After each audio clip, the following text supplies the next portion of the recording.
place that's known for its stunning natural beauty.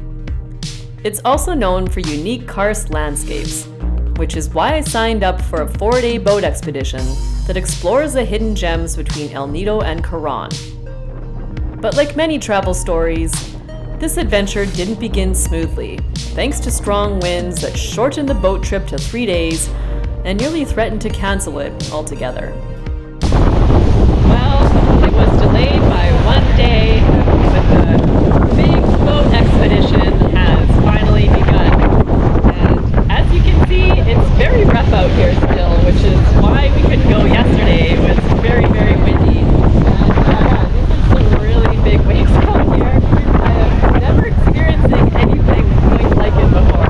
So, yeah, this could get interesting.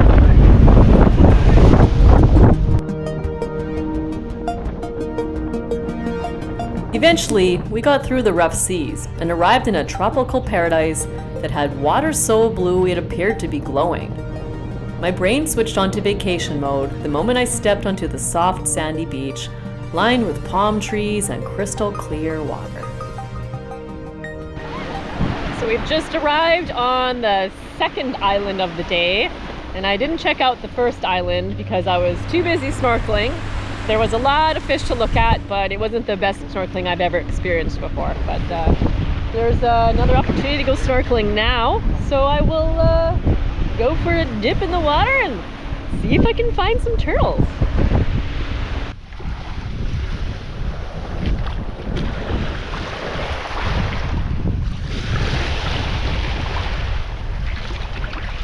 Ah, so cute.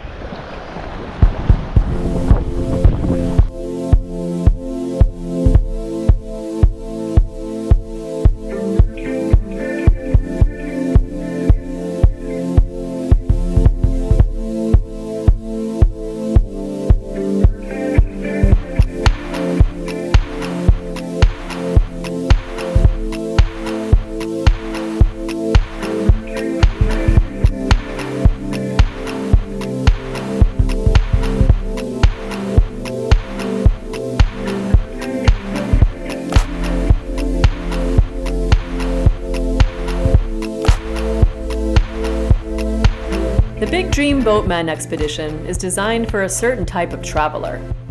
It's for people looking to disconnect from the modern world and reconnect with nature.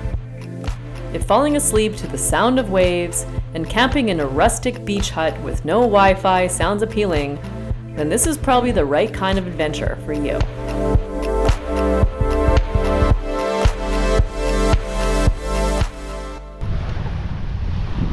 Okay, so we have arrived at Home Sweet Home for the night. This is our little beach bungalow. And here's what it looks like inside.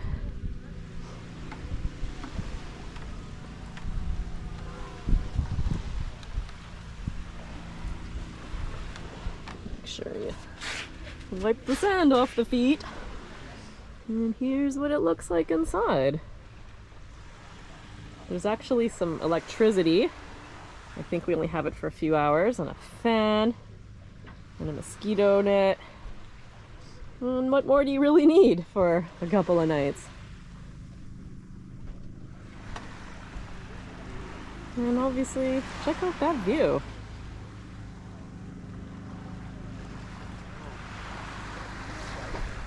Yeah. Life is good.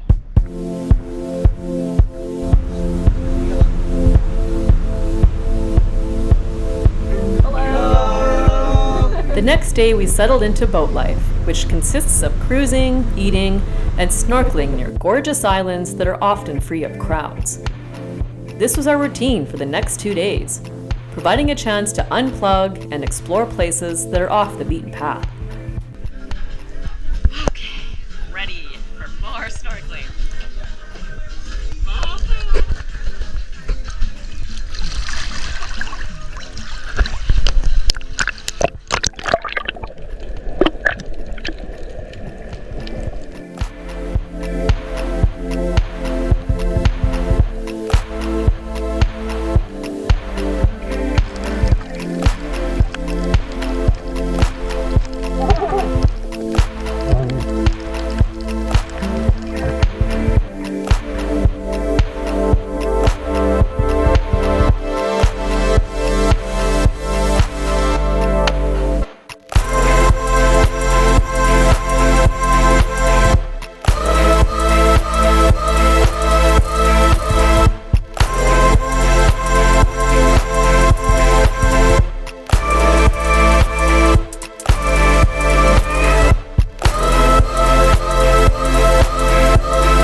we saw some parrotfish.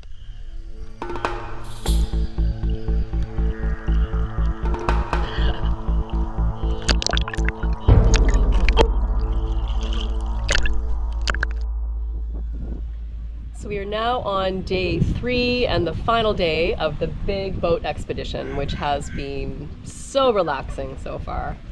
You really don't have to think about anything except what bathing suit should I wear today? And do I have on enough sunscreen? And I don't even have to put on shoes, which is really freeing. We last night we woke up, we stayed on Banana Island, which is where we still are at the moment.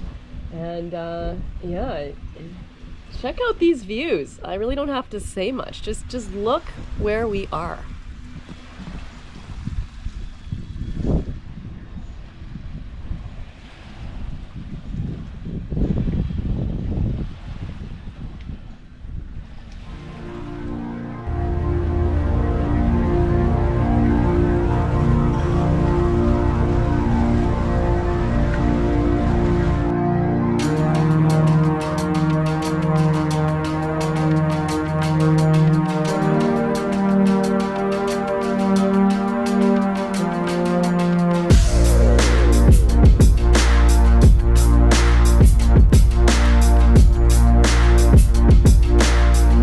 Arriving in Coron, and now look what we have here.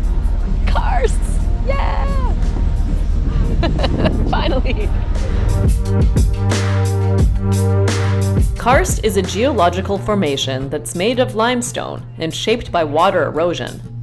The landscape often includes steep-sided hills, caves, underground rivers, and cliffs. These limestone cliffs are Coron's most visually stunning attraction, and create a unique backdrop to the clear turquoise waters.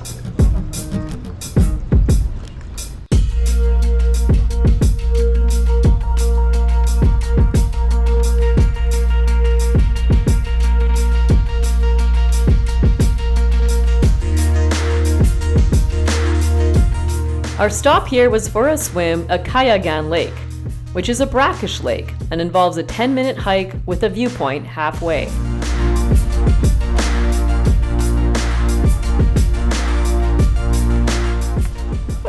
Mirko! Yeah!